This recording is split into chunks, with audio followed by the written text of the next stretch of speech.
evening, everybody. Welcome. Glad you're here. And we still have people coming in, but I do have a pretty full program tonight, so we're going to start right away. I've asked Arnie Woodard, who is with our Spokane Valley City Council, to start us off with the invocation and the flag salute. So if you'd all stand now, then we'll just not have to do it again for the flag salute. Thank you for being here. Let's bow our head. Lord Jesus, we thank you for having the ability to come together and come and voice our views and watch programs and be able to assemble in a lawful way, voice our opinions, and have the rights of speech. We thank you for the food tonight. We thank you for the fellowship. We thank you for the program that Cecily and John are going to put on.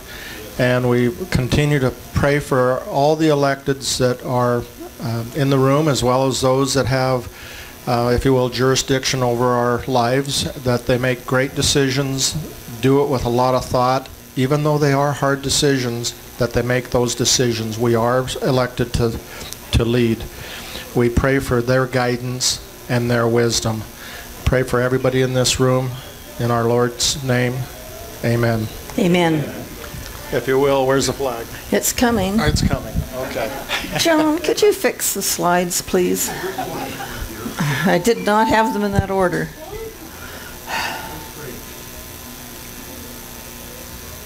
We'll get there, guys. Again, thank you for being here. This is supposed to be a great program tonight. Right below, John. Next one. There we go. I pledge allegiance to the flag of the United States of America and to the republic for which it stands, one nation under God, indivisible, with liberty and justice for all. Thank you. Thank you very much, Arnie. Forward.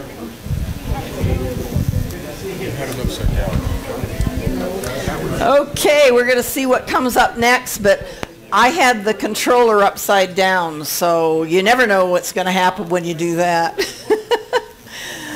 So what we do at these is we start with sort of a national issues and go into the state issues and things that way. And I've got to tell you, I could probably spend all evening on national issues, but I'm not going to. But this was one historic week. It's you know, what a time. I get that it's noisy, people. People can't hear. Thank you.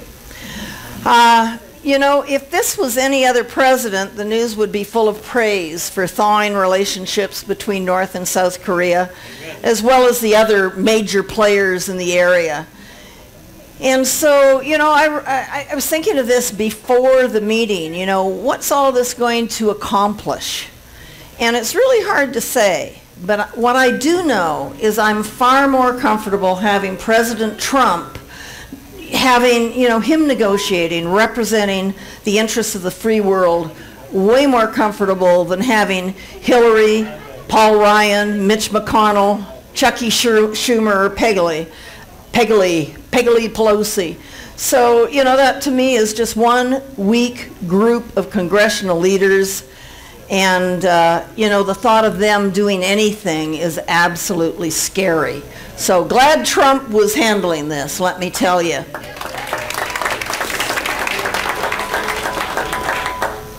You know, many of you weren't here when this all happened in 1953.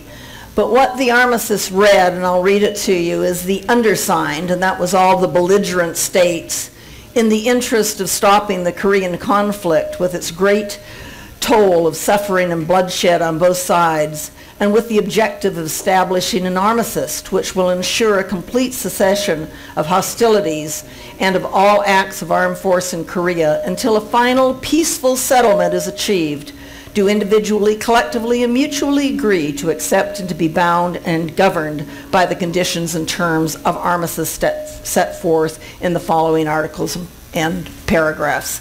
So that is the condition that we have been living under, and the Koreans have been living under since 1953. Our troops that were able to come home came home. We left a tremendous number on the battlefields. There was no surrender by either side. There was absolutely no celebration for our troops, and the combat stopped, but there was no formal state of peace. There was no surrender from either side. It's been a very tenuous situation in that area since then. So when you look at this dynasty, Kim Il-sung was the first premier of the Democratic People's Republic of Korea in 1948. He started the Korean War in 1950 by invading the South with 75,000 troops and Russian tanks. He fought them all the way down to the southern tip of Korea. General Douglas MacArthur fought back all the way to the border with China, all the way up north at the Yula River. And then the Chinese invaded with over 300,000 soldiers, driving the Allied forces back to what we now call the DMZ. The administrations of Presidents Jimmy Carter, George Bush, Bill Clinton announced major progress toward peace in the region and then failure. The Kim family's been playing the West for all our gullibility. Today, Kim Jong-un has a standing army of 1.3 million men, a reserve of 7.6 million, and all are on a permanent war footing. Crazy country. And then along came Trump, and Kim Jong-un became Little Rocket Man. And Trump was not intimidated by the threats and indicated that we were locked and loaded. And he'd respond with fire and fury like the world has never seen. Sanctions became stronger. Kim Jong-un is being forced to the bargaining table.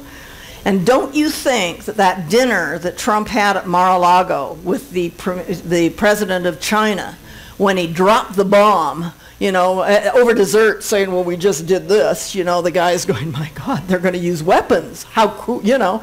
It's, I think he really sent a heck of a message at that dessert. So all this may be a fake move, and the question many are asking, will Trump be fooled like so many before him? I don't think so. What do you guys think? No. Now, we know that Trump is from Hollywood, right? I mean, he's familiar with that type of thing and all that. So what did he do? Now, there's no other person that was even contemplating being president that would think this way, guys. But he made a commercial for the Korean people. 7 billion people inhabit planet Earth. Of those alive today, only a small number will leave a lasting impact. And only the very few will make decisions or take actions that renew their homeland and change the course of history. History may appear to repeat itself for generations, cycles that never seem to end. There have been times of relative peace and times of great tension. While this cycle repeats, the light of prosperity and innovation has burned bright for most of the world. History is always evolving, and there comes a time when only a few are called upon to make a difference. But the question is, what difference will the few make? The past doesn't have to be the future. Out of the darkness can come the light, and the light of hope can burn bright. What if a people that share a common and rich heritage can find a common future? Their story is well known, but what will be their sequel? Destiny Pictures presents a story of opportunity, a new story, a new beginning, one of peace, 2 men, 2 leaders, 1 destiny. A story about a special moment in time when a man is presented with one chance that may never be repeated. What will he choose? To show vision and leadership? Or not?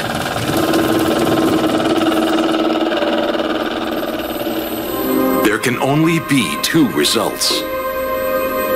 One of moving back,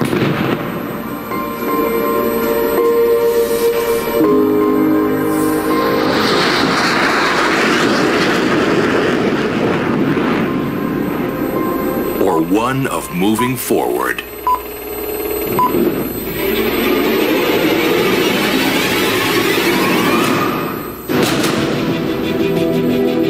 A new world can begin today. One of friendship, respect, and goodwill. Be part of that world, where the doors of opportunity are ready to be opened.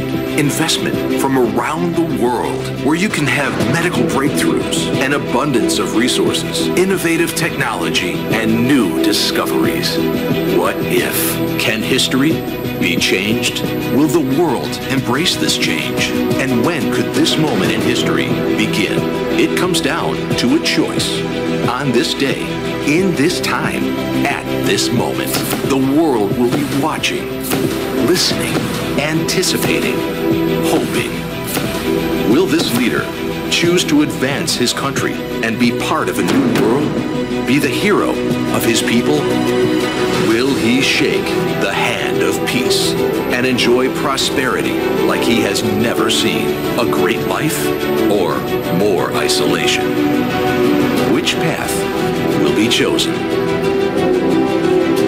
Featuring President Donald Trump and Chairman Kim Jong-un in a meeting to remake history, to shine in the sun. One moment, one choice. What if? The future remains to be written.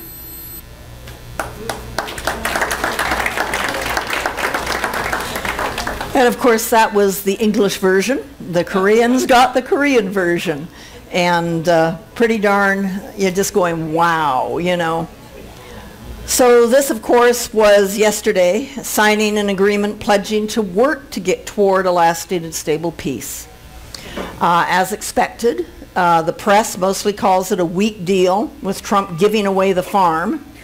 But that's fake news, because he really didn't give away anything, other than he did say that we would cease military exercises as long as they continue to exhibit their path forward to denuclearization. We did not reduce any sanctions or things that way.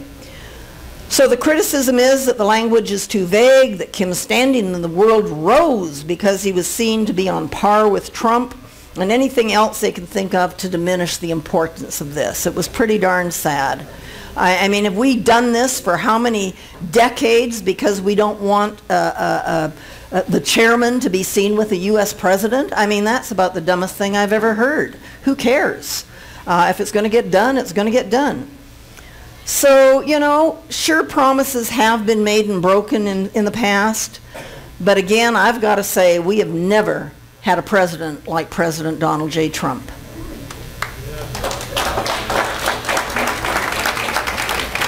So far what we've gleaned from what their statement said is the United States and North Korea commit to establish a new relationship in accordance with the desire of the peoples of the two countries for peace and prosperity. The United States and Korea will join their efforts to build a lasting and stable peace regime on the Korean Peninsula. They reaffirmed the April 27th, 2018 Panmunjom Declaration. They commit to work toward the complete denuclearization of the Korean Peninsula, and the United States and North Korea commit to recovering the POW missing in action remains, including the immediate repatriation of those already identified. That's a big win, guys. That is a big win. So I like this. You know, the past does not have to define the future. And, you know, that's all I can really say about this week is wow, you know. Far more preparation than what anybody gave him credit for. Of course, we all heard that he was underprepared. And the other thing that I think was really cool is this has been going on for a good 7-8 months, and there's been no leaks. That's pretty cool, too. So, to me, it's God bless America and God bless President Trump. It's been a good week. It's been a good week. So now we have the Mueller investigation. And, you know, what is the scope of the investigation? Well, we still don't really know. Why? Why did they start it? And the initial reason was to investigate Russian interference in the 2016 election. Well, you know, the Russians have been interfering in elections all over the world for many years, so I don't know why we decided to choose the 2016 one, but of course we did. Charges related to misconduct by the Trump campaign, so far none. And what have we learned? What we've learned is that the three separate and equal branches of our government are far more harmful than anything the Russians can put together. So this witch hunt's still going on, and I'm getting really tired of it. How about you? Amen. So now we have the IG report that's going to be released tomorrow. So this is a report on how the Clinton email investigation was conducted. Will it support Trump's firing of Comey? Hard to say. Will it be watered down? Probably. Will it implement McCabe? I believe so. It sounds like they've already thrown him under the bus. But should it be interesting? Absolutely. So, you know, what we do know is that by tomorrow evening, the North Korean episode will be old news, and both sides will be spinning the Inspector General's report, because that's just how our news media works anymore. So, the swamp is a lot deeper than any of us thought. So again, I just ask that we pray for our president, because if we can't fix the problem now, it's only going to get worse. So that's my national report. I just thought it was a great week to be an American, really, and definitely to be, as you all know, a Trump supporter. So yeah, go Trump. Statewide things, you know, and we could go on all night about what's happening in Washington, D.C., and we still couldn't do very much about any of it. So we'll move on to state issues where we can make some difference. And sometimes I've just got to ask you guys, what difference are we going to make? You know, it's great to be informed, but it's also good to be able to get busy and getting stuff done. One thing you can do for sure is to vote. Midterm elections, people tend to sit on their ballots and forget to mail them in. So midterms have a very low voter turnout, even in Washington, where the ballot's mailed to you, and it's, you know, and this time your postage is going to be paid, so you don't even have to put a stamp on it. And you know, and still, I bet you we'll be at about 40% of the ballots returned. Pretty crazy.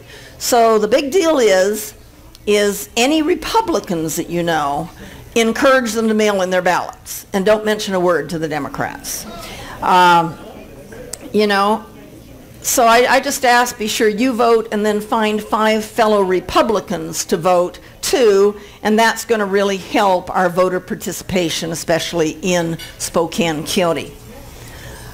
So in our 5th district, our 5th congressional district, right here in River City, we have an important race, and we have a lot of work to do. Electing Lisa Brown for the 4th congressional is almost as bad as if Hillary had been elected president. And you guys have really got to understand this. You know, I know a lot of us have thought, well, we need to change, we need to change, we need to change. This is not the year that we need to change. We need to put Kathy McMorris Rodgers back to Washington, D.C. We also need to let her know that we want her to support Donald J. Trump. Amen. So, you know, who is Lisa Brown? And think about what it would be like if she was elected along with other Democrats and they did have their blue wave that they talk about. So start imagining Nancy Pelosi as the Speaker of the House, celebrating gun control laws, you know, that kind of thing. What about reimposing so many of the regulations that have been giving relief to people? You know, our farmers, our businesses, that kind of thing. It's just made life a lot easier. It's made it easier to get things done. And, You know, I don't know if we're ever going to get the Department of Natural Resources to figure out how to combat forest fires or not, but you're sure not going to have them do it with the Democrats in power. So, you know, when you think about Lisa Brown, you know, you got to figure out, are you going to side with the fish or with the people, is really what it amounts to. So when you look at some of her values, she got an F grade with the NRA and the NFIB, an A+ grade with organized labor, state employees at extreme environmental groups, and she supports the environmental policies that hurt farmers, increase wildfires, and possibly tear down our dams. When you look at her values again, she voted for millions of dollars for state worker pay raises, and increased pensions when she was in the state, leading the state party there. Supported budgets that raised college tuitions, was one of the highest paid state employees. So this is really cool, you know, she's in the legislature, she raises you know, the tuitions and things that way, and then she goes on to work for WSU and is one of the, you know, and gets the benefits of the increased college tuitions. It was pretty cool. I think it was around $360,000, so a lot of money. And you know, guys, I don't mind people making a lot of money. I really don't. I think we all should make a lot of money, but not on the back of taxpayers and on our college students that are just increasing debt, increasing debt, increasing debt. It just isn't right. And of course, she supports the Planned Parenthood sex education type programs that we teach in our schools. As the state Senate Majority Leader, she supported increased income, sales, small business, motor vehicle, gas, water, and death taxes. What it really amounts to is there's not a tax that she doesn't like. She opposed the 2/3 majority for tax increases at the state level. How many times have we voted on initiatives to impose that 2/3 majority for the taxes? And you know, it gets crazy. And she made it a lot easier for property taxes to be raised. If she did that at the state level, what's she going to really support at the national level? Not the person we want to send back there. And you know, she supported the Obamacare and state funding for the exchange. She goes to Nicaragua to actively support the Sandinistas. And then she says that we can learn from Cuba's communist government. So this is, you know, this is the person that's running against Kathy McMorris Rodgers. And you need to just remember those things. Because, you know, she's got a campaign going, she's got a lot of money, and she'll say a lot of nice fluffy things. Don't believe a darn word of it. So, to me, she's not for us. Our Washington voters have opposed a state income tax by over 70%, over 8 times since 1938, and they're still trying to push it down our throats. And we've also supported a 2/3 majority to increase, requiring a 2/3 majority to increase taxes by over 70%, twice in just this decade. So, you know, the idea that taxes are good, it just doesn't fly in Eastern Washington. So I like this slide, you know, united we stand, divided we fall, describes exactly what we're facing this election. The Republicans can take back both the Senate and the House. But we all have to help, and that means helping close districts on the west side of this state. It does, and that's really what needs to be done. So it's not only stopping the blue wave in DC, but it's really, we are so close to changing the Senate and the House in Washington state to a majority. And I just would love to see Inslee wiggle around with having a Republican-controlled House and Senate. I think it would be great. And the guys in the House would really enjoy watching Chopped not running things. I mean, because he is one brutal kind of dictator there. So it's really so close. We can do it. Now I'm going to talk about a few initiatives. 1608 is interesting, and they are falling behind in their signature gathering. And I don't have any of the initiatives here. They're mailing some to us, and so I will have them down at the GOP office. But if you know any organizations that need to fundraise, they're paying $1 a signature. And I don't think it would be too hard to get 1,000 signatures on this. So a good way for organizations to earn some money. So in a nutshell, what 1608 is all about, it opens to the public the collective bargaining negotiations between government and public employee unions. So when you stop and think of the amount of money that we pay to our government employees, as far as all their benefits, their pensions, those kinds of things, and we have no idea what happens in those bargaining, when they're bargaining. It's something that we do need to have sunshine shine in there. Currently, there's no option for the public to know what transpires in these negotiations until well after they've been concluded and the agreements have been signed. So when you consider that we, the taxpayers, are ultimately responsible for funding these agreements, we should be allowed to monitor the negotiation process and to hold government officials accountable for their actions. So when you see a 1608 initiative, you definitely want to sign it. If you know of any groups that would like to earn some money, see me and I'll get you a bunch of initiatives, and let's get them getting signatures but also getting their organization some money. Another initiative we have is 1631. It's an act relating, this is their wording, it's so creepy, an act relating to reducing pollution by investing in clean air, clean energy, clean water, healthy forests, and healthy communities. And then the other small print, by imposing a fee on large emitters based on their pollution and adding a new chapter to the RCW. So if what it really is, it's a renamed carbon tax, guys. That's what it is. So when you see I-1631s, I don't care how pretty it looks, you don't want to sign that one.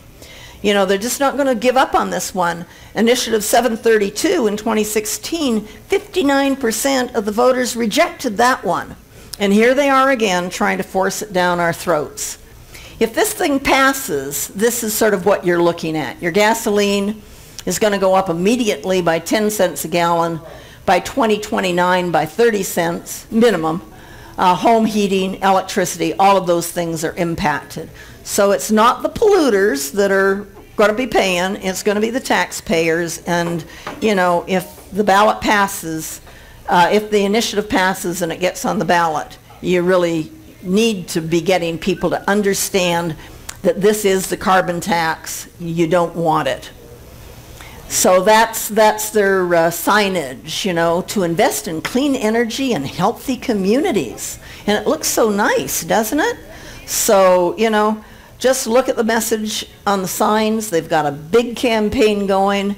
And unfortunately, with the people on the west side, they will probably get enough signatures. So it's going to be up to us to be able to educate people as to what this really is. Scott, there's a chair right up here. Okay, and then I have a few flyers on this one in the back.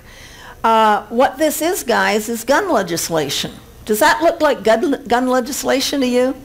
You know what it reads? Their initiative says, the proposed initiative will address many of the root causes of recent tragedies by raising the age to purchase semi-automatic rifles to 21, creating an enhanced background check system similar to what is required for handguns, requiring completion of a firearm safety training course, and creating standards for secure storage to prevent guns from falling into dangerous hands. And what their whole theme is safe schools, safe communities, that kind of thing. So again, when you see them, safe schools, safe communities, 1639, what you really need to know is this is gun control legislation that they're throwing at us. It's pretty crazy.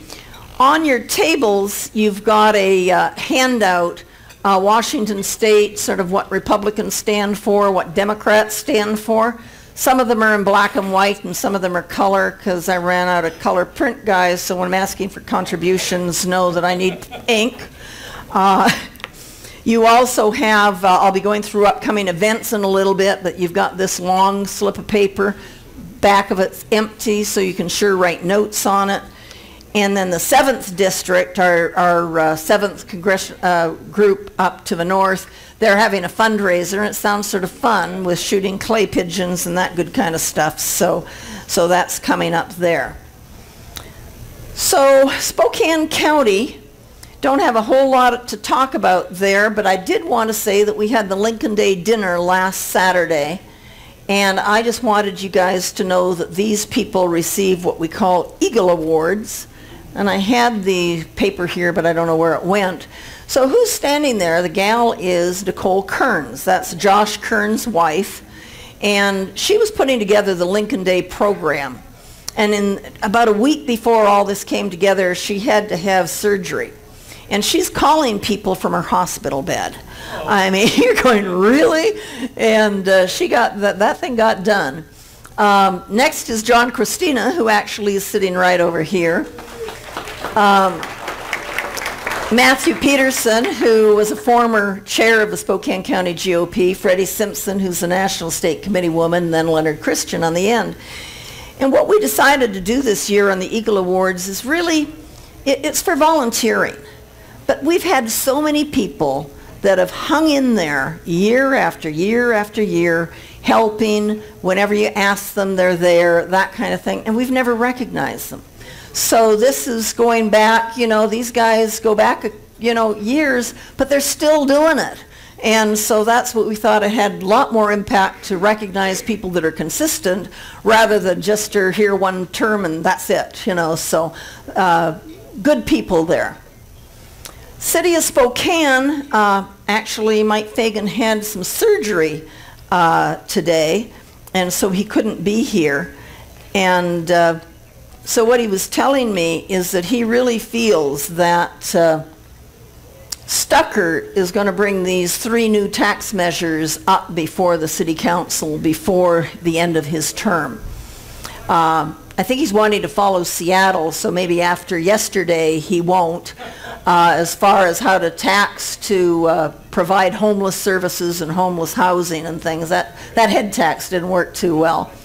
Don't know if you remember when Mike talked to us about the FEMA grant to really see what it would do if we had more EMTs with the fire department, and if that would cut down on, you know, late responses, those kinds of things. And so we had this grant that allowed us to have 50 more firefighters.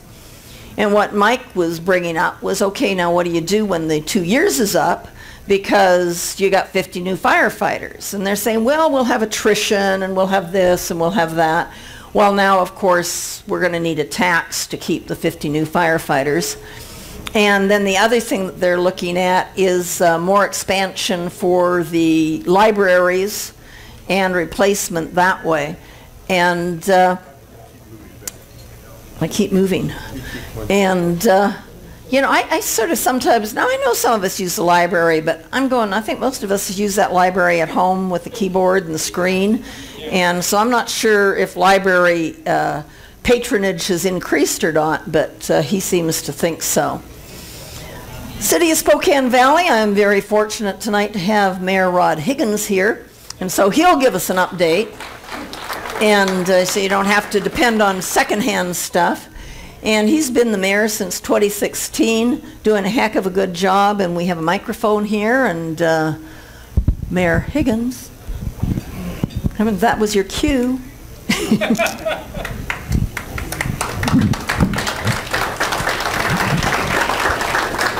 So the city of Spokane Valley, I determined we need to build a wall between the city of Spokane and the city of Spokane Valley. Keep them out, but he's doing a good job.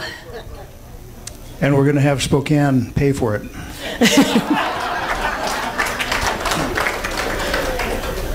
That guy's a lot skinnier than this guy. I don't know what happened. Okay.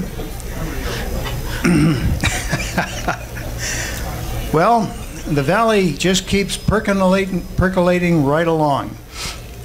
A while ago there was an article in the paper, you probably saw it, about population and stuff, and tucked away in the corner was the fact that city of Spokane Valley was at 98,000. And that's probably disputable, because I think it's more than that. But if you happen to be driving north on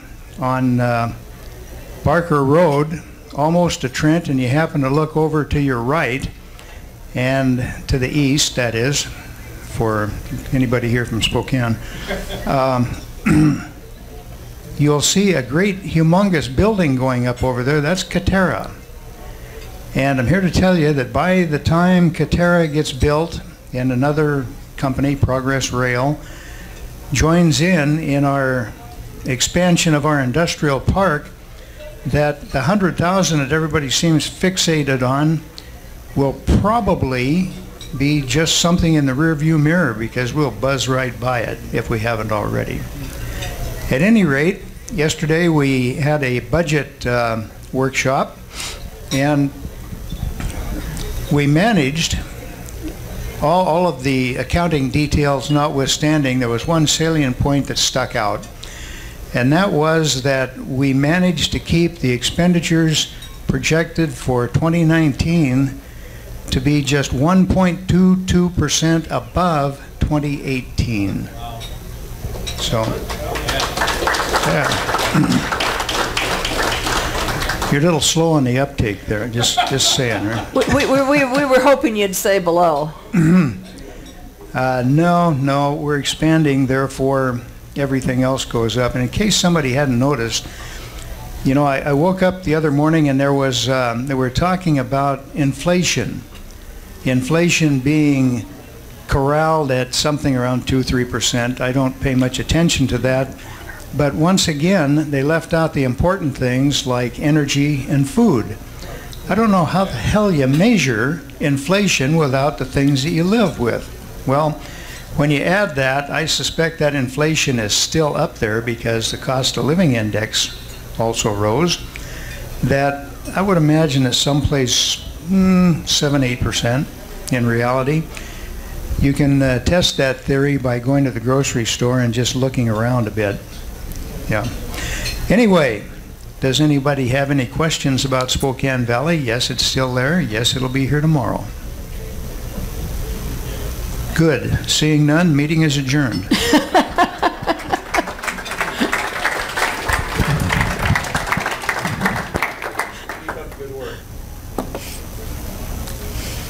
Thank you. Okay, we're going to go through upcoming events, and this is your little piece of paper that you got. So tomorrow, the Ponderosa Republican women do what they call their June filing fling. So they invite all the candidates there, and the candidates get to go and spend 3 minutes at each table saying, my name is Joe Blow, and this is what I'm running for, and then they move on to the next table. And that's at 11:30 till when it ends, and the Red Lion charges $20 for lunch. Friday morning breakfast. We have Rob Chase here somewhere, and Rob is a trooper. He gets up and puts these things on at 7 o'clock in the morning every Friday morning. And I got to tell you, since I retired, I don't go to 7 o'clock in the morning meetings. But anyway, on Friday, he'll have Michael Cathcart speaking there. And Michael's the executive director of an organization called Better Spokane. And then June 22nd is still to be determined. And they are at the Something Else Deli. And that's at the corner of Sherman and Arthur?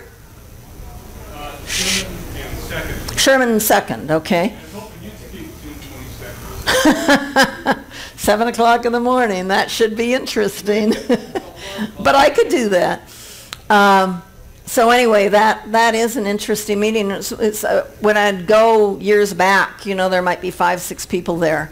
And Rob has actually built this program up to be very entertaining. A lot of people attend, good questions, a lot of communication back and forth. So, you know, 7 o'clock in the morning isn't adverse to you, then I'd suggest you attend.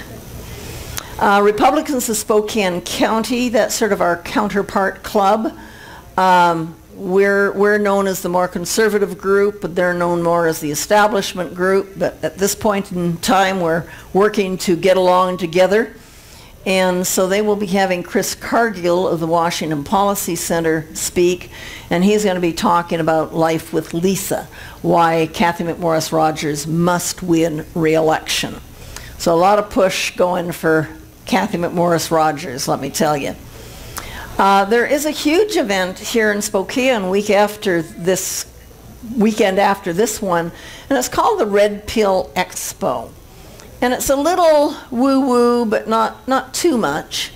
And you're very, very interesting speakers covered. I think I counted them up, there's about 30 speakers. Very interesting program, and they cover just a little bit of everything. And that's at the Spokane Convention Center, and you can find all the details under Red Pill Expo. So something, you know, I think is probably worth seeing. And if you use the code down there, it says News with Views, you get a 15% discount. So that's what I found on the internet anyway. And then you have a flyer on your tables about this. This is the 7th District fundraiser for the 3 of them up there in the 7th, Senator Shelley Short, and then Representatives Maycumber and Kretz. And it looks like they're putting on a good event. Next movie night will be July 11th. And we're going to be doing, we sort of felt we should sort of celebrate Dinesh D'Souza's pardon. I thought that was a very good thing. And it's also a pretty good movie when you look at it from the standpoint of the secret history of the Democratic Party. So not the most current movie, but it's something that we need to remind ourselves with, because, you know, she could have been president. I mean, ugh.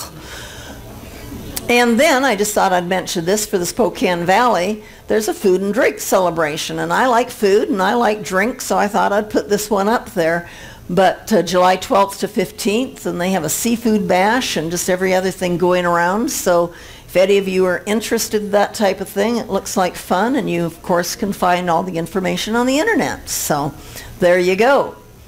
Now we have our open microphone time, and this is where candidates, as well as just normal people like us, can get up and speak to us for a few minutes. So anybody want to address the group? I see Scott sitting right up front, so I think he wants to address the group. What do I speak in? You speak into this, but I'm going to turn it on for you. Thank you. Everybody hear me? Right up to your... Oh, now better? Okay, I'm here to plug the Red Pill Expo. If anybody's seen the Matrix, you got to a point that you had a choice to take a blue pill, which meant that you lived in bliss, you didn't know what was going on, everything was hunky-dory fine, or you could take the red pill and your eyes were open and you learned what was really going on. Okay, so that's what this is really all about. It's telling us what's really going on. There's a lot of great speakers, to include G. Edward Griffin. He's the author of the Creature from Jekyll Island. Great book. I'm about halfway done with that one. Tom DeWeese, which we've already had out here and spoke to us. Our own Republican Matt Shea, or a representative. He's going to be a speaker. Del Bigtree, who's who made the movie Vaxxed. You'll learn about vaccines. Let's see, Patrick Wood, who I'll talk about this guy in a minute, but a great author. Oh, one of my favorite, Chris Ann Hall. She came and spoke to us about a year ago. She was fabulous. And just a whole list of great things. Even Cynthia McKinney, if you know who she is, she's going to be there. Okay. Now I want to talk about the book that Patrick Wood wrote. It's called Technocracy Rising, the Trojan Horse. Okay, we all know about Agenda 21, 2030. And we all think we won when we got it off the list of, you know, we're not on the list of 500 cities or whatever. Well, this is the Trojan horse that's been working in the background the whole time. So it's a really good thing. I've got about a dozen flyers. Anybody interested, you can see me after and I'll be glad to give you that. Thank you very much. Thank you.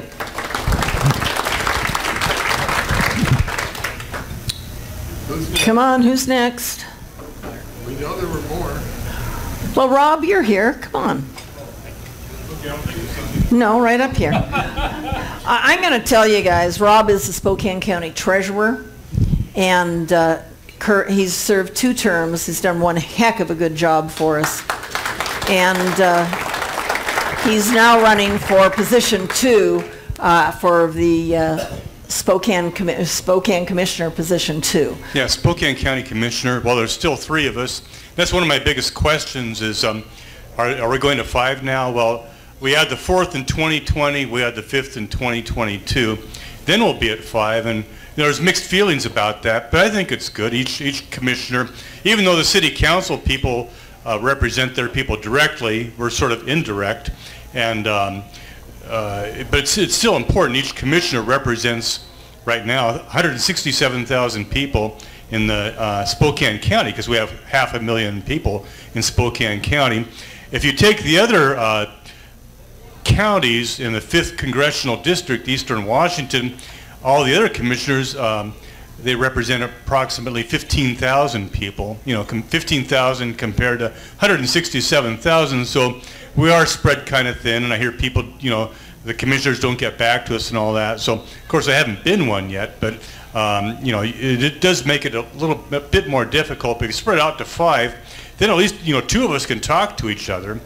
Right now you're, of course, maybe sometimes I ran all 3 of them once at a pizza place in Tumwater, but generally they're not supposed to have more than 2 as a majority now, and they have to have a notice of public meeting if 2 of them get together, and that's, I think, probably a lot better thing. I think it would enhance the communication and the representation of us. So, I'm all for it. At the county level, by the time you get to through the federal level and the state level, you don't really have as much wiggle room, to do things. You pretty much have to dictate it. You're actually kind of like, just a subdivision of the state, a county is. So, the states created the federal government, the states also created the county. So the states are very important because they're kind of in between. Now, I've doorbelled a lot of people. I started April 2nd. My Fitbit watch says I've actually today almost gone over 750,000 steps. So if I started, April 2nd walking towards, from Liberty Lake, I'd be going down, the other side of Snoqualmie Pass now.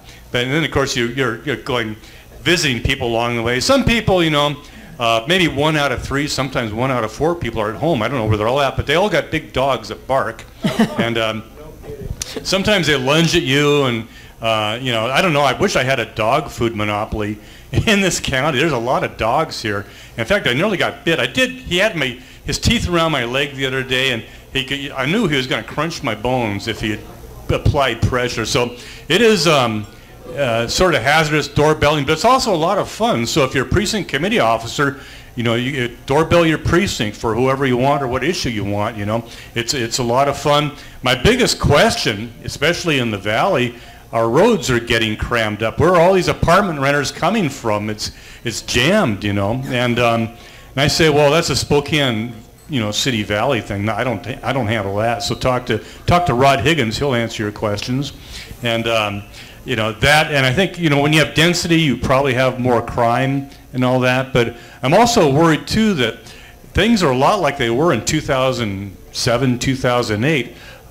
Things are out of hand. I think housing is great. Contractors are all at full speed ahead now. But with the Federal Reserve, interest rates are creeping up again, and that's what's always happened before the tech wreck, before the housing crash, and now we see rates going up again. And I kind of worry about the Donald. I mean, I love the guy, but he's taking credit for this great economy, but still we're not out of the woods yet, and there's still a deep state in there that, kind of controls the levers sometimes. So I know I was talking to Arnie a little bit about Hydro One, and we kind of have a difference on that. I think that it's something that does affect the people of Spokane County because your rates are likely to go up. It's not just taxes, it's other things we handle too. So if you have a $100 electricity bill and the possibility is that it could go up to $300 or $400 in a couple of years, well, that's very important. You need representatives, and what bothers me about this is talking to the other elected officials. None of them really, it's not on their radar. They kind of know what's going on, but they don't really know the problem with there's no public benefit to Vista being taken over by Hydro One. Amen. Yeah. And the other thing is we have a foreign entity controlling our rates, and there's another company called. This is very convoluted, not very transparent, called Olympic Capital, that will actually control the assets of Avista. So maybe there's a lot of reasons for this. Everything has to go in for the Utilities and Transportation Commission, all the rate raises. But since our local utility, Washington Water Power, became a regional utility, Avista rates have doubled, have gone up twice as much as the cost of, as our personal income has gone up too. So I just think, more is out there. It's less representation, and the best representation is we can have is, local representation. You can go, here's Rod right here. You can go talk to him, ask him. He'll stick around, things you want to talk to him. But if international corporation takes over, do you have to go to The Hague in the Netherlands to see your representative? It's kind of out of sight and out of mind. So that worries me. As Zbigniew Brzezinski said, the goal is regionalization will lead to globalization. And if you think power corrupts at the local level, there's even like a little local swamp here. There's, imagine global, all that power and all that. So that kind of worries me. There's a lot of issues. We're living interesting times, a lot of challenges. So I'm glad to see everybody here. This is a great turnout, and because this is really a good venue that Cecily puts on, and a lot of information here. And it may not be what we want to hear. We prefer to not have things touch us like that. But we may not be interested in government, but government is interested in us. So thank you. Thank you, Rob. I think one of the things that I like about the 5 commissioner, changing from 3 commissioners to 5, is right now what happens is in the primary, the people of the 2nd district are the ones that vote for who they want. But in the general, it's the entire county. And so you can have a commissioner representing, let's say, District 3, that pays absolutely no attention to the people in his district, but he's very beholden, let's say, to the ones in the other districts. And so this is going to give better representation to the people that are there. And I put the little clicker down. Where'd I put it? I don't know. I don't know either, but here it is. Sure it's upside down. I'll put it upside down so we can see where we can go. Anybody else would like to say anything? Come on up, Will.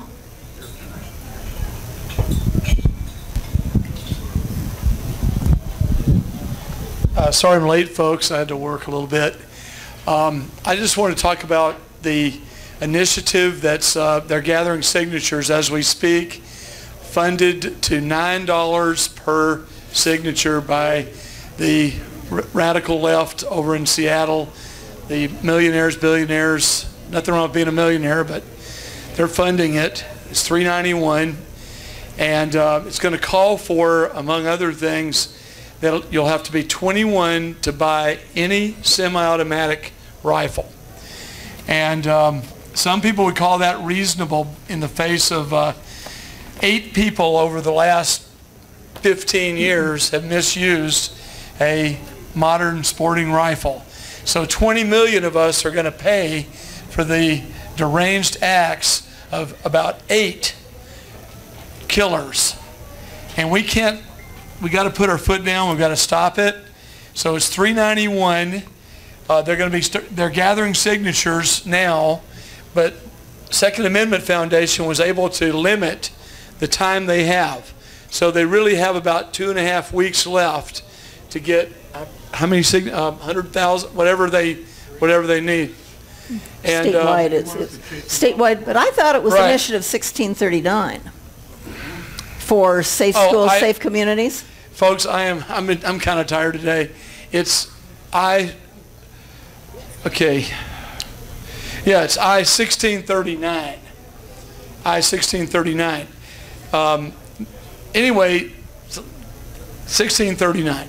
Yeah, so, and that's the one we talked about it a little bit ago. And okay, you know what they're I'm saying? repeating. That's okay. Safe schools, safe communities. They're making it sound as if it's something that you really want to go for. Right. It's gun control, guys. Right, but it's targeted on a certain type of firearm that I feel, and I'm just going to speak really freely, that I feel represents freedom. Yeah, there's some bad people that use every instrument that we have in our lives. But the AR-15 type rifle, the modern sporting rifle, the magazine-fed rifle is our symbol of individual freedom. And they're going to do everything they can to take those away from us. And in Oregon, they've got an outright ban that's going in, that if they get enough signatures and it passes, it's going to go into effect. It's the same basic provisions that they were introducing in Olympia this year. And we'll keep bringing it back. So this is, if this passes, it's not the end of it. They're going to go back for the full ban, magazine ban. You'll be a criminal if you own this type of rifle. And now this bill is for any semi-automatic. We're talking about 10-22s that most of us were brought up on. So find a way to voice your opposition and tell people not to sign this signature. When they're asking for signatures, the Second Amendment Foundation is going to have a tell where they're located, the people that are doing signatures, and you can go out there and stand next to them and tell people not to tell them why they shouldn't sign it. Right. I think the thing that's sad about this type of thing is on the west side they can really, there's a lot of initiatives that just don't even get over to this side because they can get enough signatures on the west side. Yep. And so it probably will end up on the ballot, but that's when our work starts, is to get people educated. Can I say one more thing, just real quick? It's only one. Some of you know that I donated the AR-15 for the Republican Lincoln Day dinner, and there wasn't a peep. I didn't hear a peep out of anybody, and it's too bad that it affected things up until that point. But I want to thank Cecily and Beva Miles for the great job they did on the Republican Lincoln Day dinner. And then on Monday night, we're having the Republicans of Spokane County meeting at the Quality and, sorry, okay. Anyway, thanks everybody. All right, do something now. Do something. That's what happens when you come late, right? Bruce has something to say, but you got to get up here, Bruce. You know, we want you on video. Hey, just a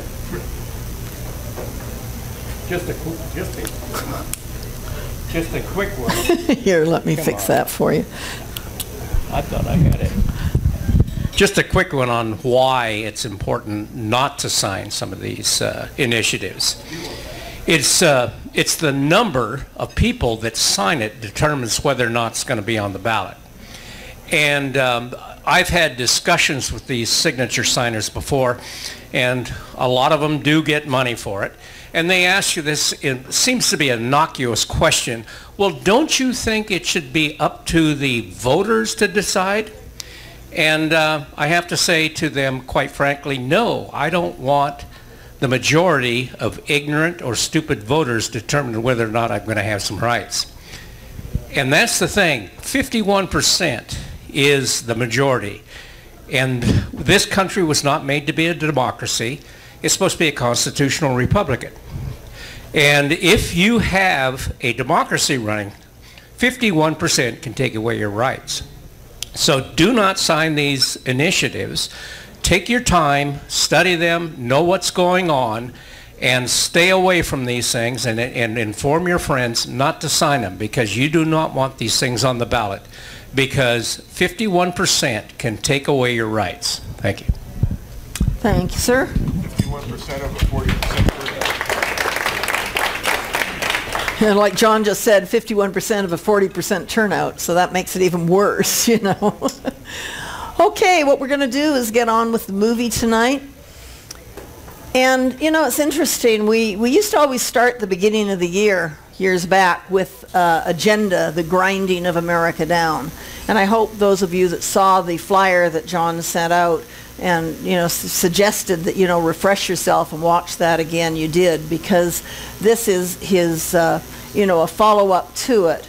but it's so interesting to look at it now versus, I think we showed it here 2 years and a few months back, and to see how things have unfolded in our, you can see a lot of what they're talking about coming forth into our lives. So, movie time. Yeah, both this movie and Hillary's America came out right before the 2016 election.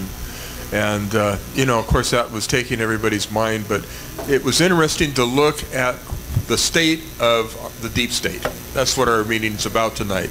And try to find some information on that that's current. And there isn't any. Everything that happened over the last 5 years is almost, it's old news, or it was wrong news. And what Trump has done is just changed the whole scenario. The whole ground plan's different. So in looking at this movie, now you can take a look at this and just see for yourself where we're at in the process. You and I have the courage to say to our enemies, there is a price we will not pay, there is a point beyond which they must not advance. And this is the point I think Americans need to comprehend. If America goes down economically, it will go down militarily. If America goes down militarily, we all go down. The free world is finished, and it will be finished for a very, very long time. Everything, practically, is in a self-destructive mode. We're in the most critical period we've been since the Revolutionary War. We're not alert, we're not awake with what's happening. They would just as soon see this country on its knees and everything equalized. That concept of collectivism, big government, is a magnet for the predator class. The plans for all of this are to have everything globally in place by 2020. If we're that dumb and we allow this to happen, we deserve everything we're going to get, because we're going to get it right in the neck. We're headed into what could be a nightmare that would make all the atrocities of the 20th century look like they were a dress rehearsal. When people are afraid, they ask government to do more, not less. Their theories are designed to scare the people to believe there's a crisis when there is not a crisis at all. There's no crisis. I think we're losing more and more freedom because we are afraid. The left wants you to believe that catastrophe is always just around the corner. And the only way to avoid it is to do exactly what they say. But this film will show everything they do is just a Trojan horse of deceit, carefully crafted to advance their real agenda of finishing America off. We have been the main stumbling block to world communism since it first raised its ugly head. From the promotion of Islam to the propaganda of climate change, from the deceit of Common Core to the manufactured economic crisis, and from their manipulation of the evangelical church to the unsustainable debt burden. This film will show the issues are simply being used as a smokescreen to hide the purposeful, premeditated, treasonous attacks on the foundations of our freedom. The war on religion has just purged us from being able to determine right from wrong. You know what Alexander Solzhenitsyn said about Russia? How the communists took over Russia? He said, "We forgot God." It will expose the tactics and strategies our enemy is using to prey on the good nature and caring spirit of the American people. Their magnum opus of fraud and corruption is sustainability, the most clever on-ramp to totalitarian control ever devised. This film will show it has nothing to do with clean air, water, and stewarding our resources, things everyone is for. No, unfortunately, it is just a masterpiece of marketing being used to convince people that a one-world problem requires a one-world solution by a one-world government. Under the new Agenda 21 movement, we've been demoted. We are now below the earth. And if we are less than the earth, then there is no tyranny against man that cannot be justified under the premise of protecting the environment. If you believe that there's nothing special about man, it can take you all sorts of places. Unless there is a change in this country, we are going to end up at the end of the line in a totalitarian state. Their stated agenda, carved in stone on a monument in Georgia and outlined in documents placed in the Ark of Hope, is to eliminate 6.5 billion people by century's end. And they will succeed if we don't stop them. This is not just a fight for the United States of America. This is a fight for civilization itself. It's everything Karl Marx dreamed of before our very eyes. I think they've pushed us over the cliff in ever since. America isn't going to fall. We are falling.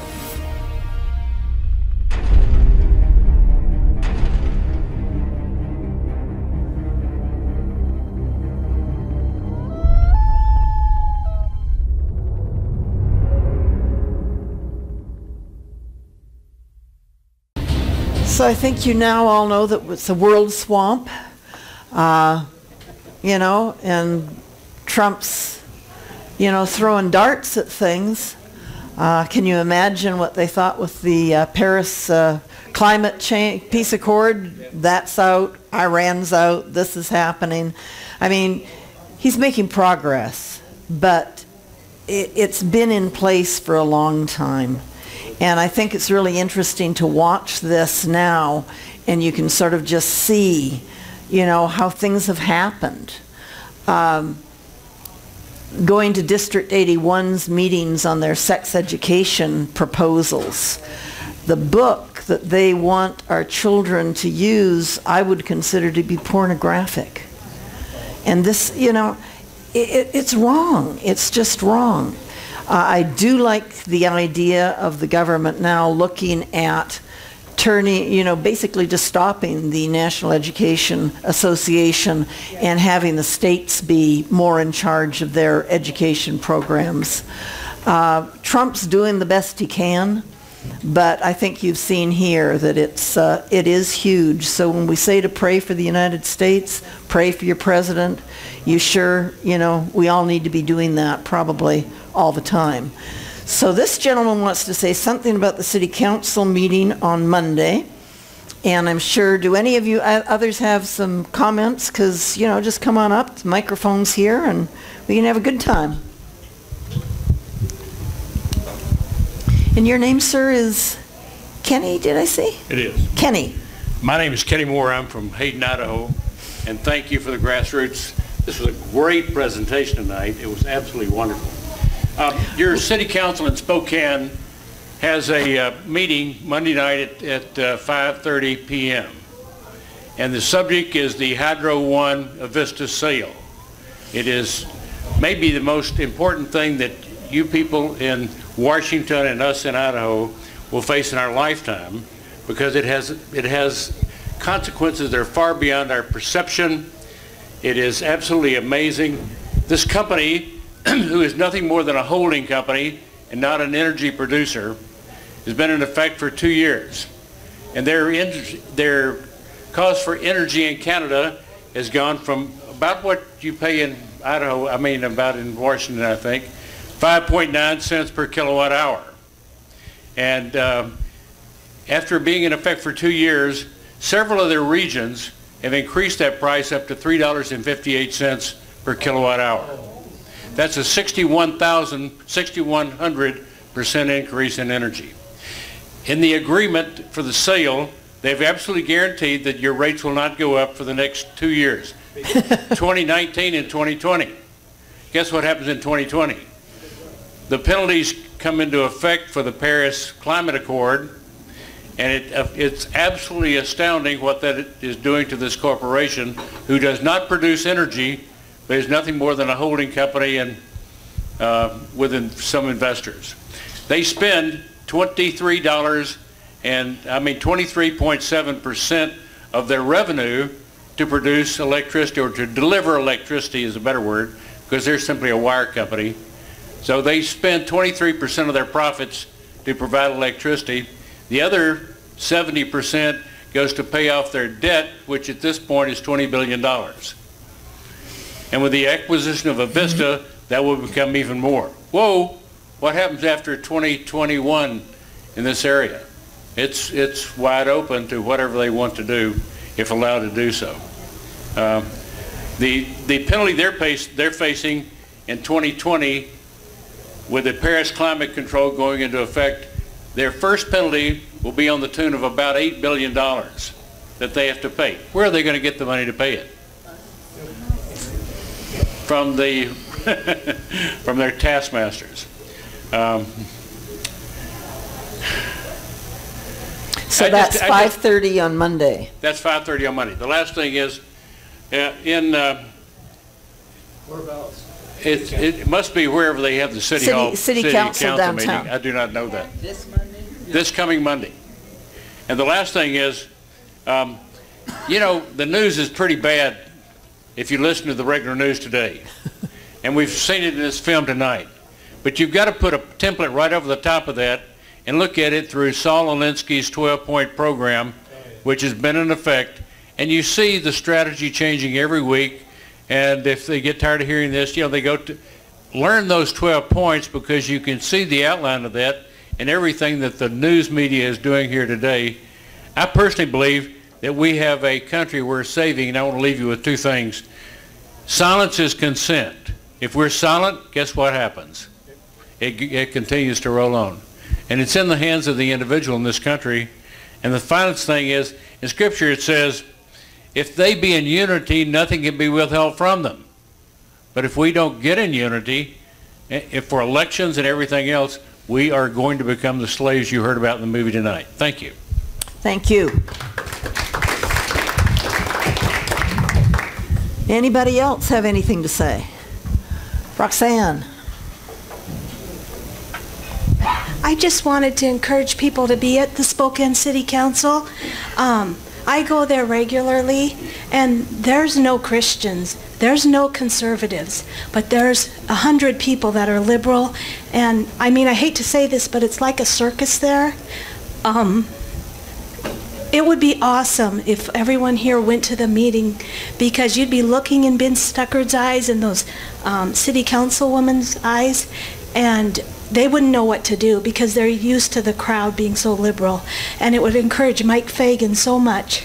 So I'm just begging you guys to please come. Thanks. How many can commit to going on Monday? I mean, really, guys, it's not that far away. Thank you. Hey. Awesome. It's the Spokane City Hall. It's right across from the Riverfront Park. And you can park in the Riverfront Park Square, and they do have some parking outside. Let me know so I can stand up. It's, yeah, Spokane Fells Boulevard and Post. Thanks, Roxanne. You know, it is time for us to really start speaking up, especially on these kinds of things. And you know, what you're really hearing is that because Canada is part of the Paris climate change, and they're doing this carbon, you know, these exchanges and things that way, that's forcing them into finding clean energy, etc. And, you know, this is just bubbling over across the border. You know, we got out of it, but that's still not keeping the Canadian. I mean, why aren't they smart enough to get out of it? I don't know. Gary? Gary? Yeah, we just got back from a trip. There's two things that this movie, thoughts that came to my mind. A quote from Alexander Pope from 3 centuries ago. "It is education that forms a common mind.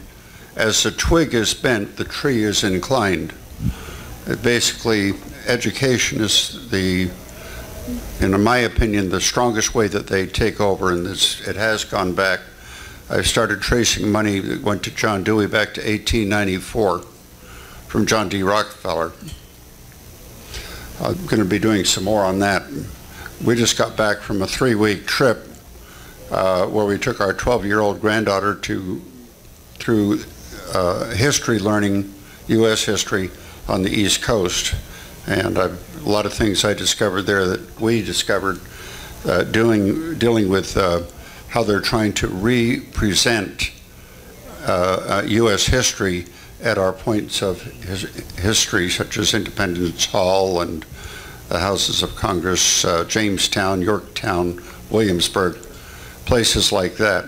Even at Monticello, how they degrade our founding fathers is just unbelievable.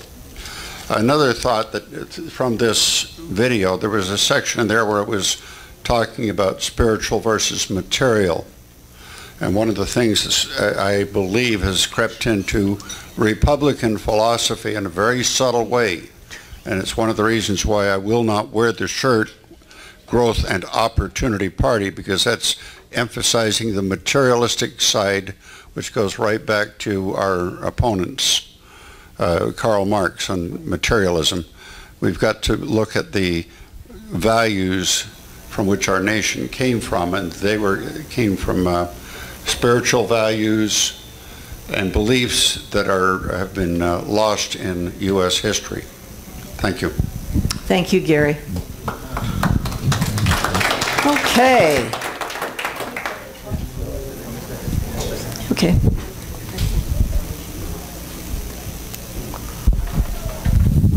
Julian. You want me to come up there? Or oh, yeah, just, then you can be on camera. It's really great. Everybody will know who you are. Okay. I wanted to say a couple of things, especially at the, the end of the movie there. Yeah. What was it? Vouchers, for one thing. I would say, to borrow some language, very problematic. It's still government funded and government controlled. So I can't really say that as much as I support taking education out of the hands of government, I really can't support some kind of a voucher system that still basically takes money from taxpayers, filters through the government, and goes to something that is government approved, right? I think the thing that you can see about it, so, is if people can use those vouchers to send their children to schools of their choice, then can't that diminish some, I mean, if a public school system isn't working that way, don't they then have to change it? Yeah, some kind of, as Rob said, some kind of an unrestricted voucher. Yeah. Maybe. Is that what we're going to get in Washington State? Probably not. So that's just kind of what I have to say about vouchers. Yeah, if you could have something that was completely market-driven, where there was no government control or oversight where those dollars went, yeah, then maybe that would be great. The second thing was, again, at the kind of the end of the video there, talked about Muslim refugees, right? One thing, and this might not be very popular in this room, but if we don't want Muslim refugees, we should stop making them. So certainly since the Bush administration, it's been, we've been making, our policy towards in the Middle East has been, I'm going to say, atrocious. But, even going back further than that, meddling during the Reagan administration, there was the Iranian overthrow in the 70s, late 70s, but really that goes back to the CIA-led coup in the 50s, right? And even if you want to go back further than that, England divided up the Middle East with no consideration for ethnic lines, after World War I. So, quote-unquote Western meddling in the Middle East has been going on for 100 years. And so, in many ways, we have created the problem that we're now dealing with. And then the third thing I just wanted to say, as far as what Gary had said about the Growth and Opportunity Party, I mean, I'm not real big on that, but as far as being a free market kind of a person, it's the Republican Party can really set itself aside as far as, you know, being a market-driven philosophy, right, where we don't have the government dictating winners and losers, but really just free enterprise and markets and people, individuals, entrepreneurs, through their own innovation and hard work, setting, you know, just basically making their own way in life, right? And that is something, you know, on the right, sometimes we forget about, I'm going to say.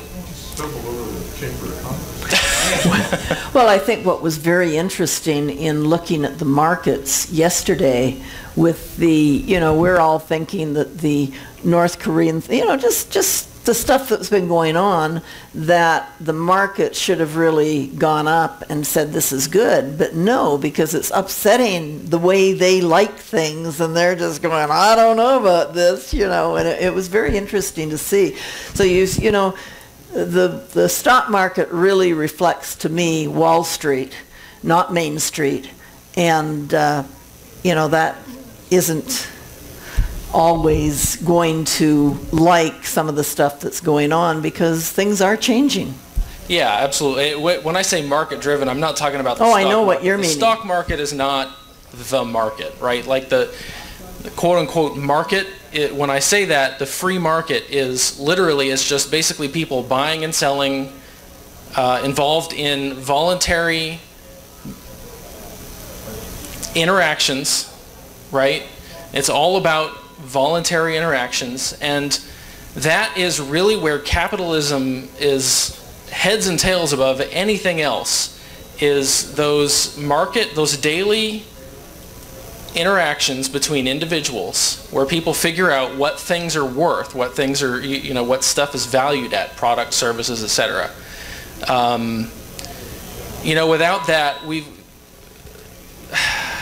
let's see, without trying to get into too much, you know, a friend of mine, 41, had a hip replacement a couple of months ago, and she was saying, you know, it's $50,000 here in the U.S. and it's $5,000 in Canada, right?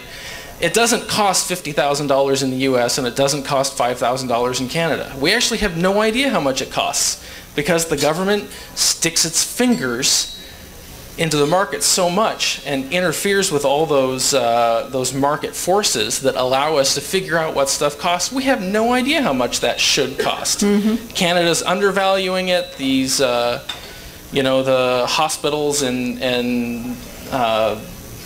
insurance companies are overvaluing it. We have no idea.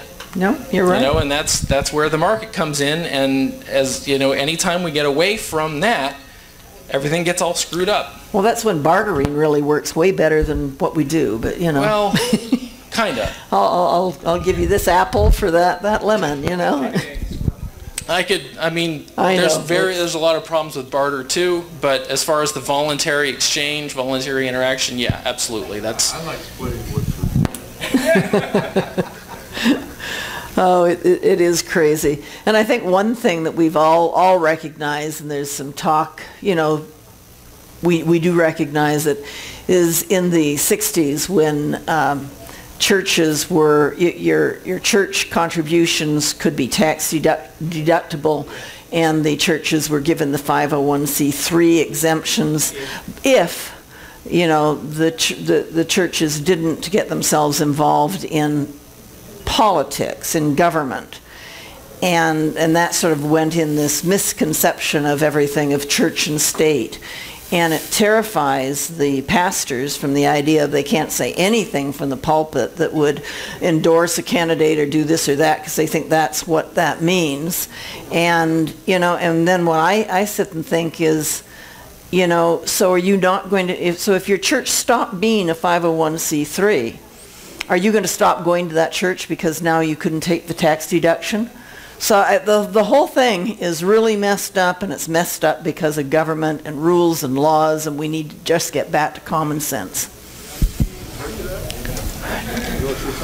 Thank you. Just a couple things. Regarding the movie we saw tonight was phenomenal.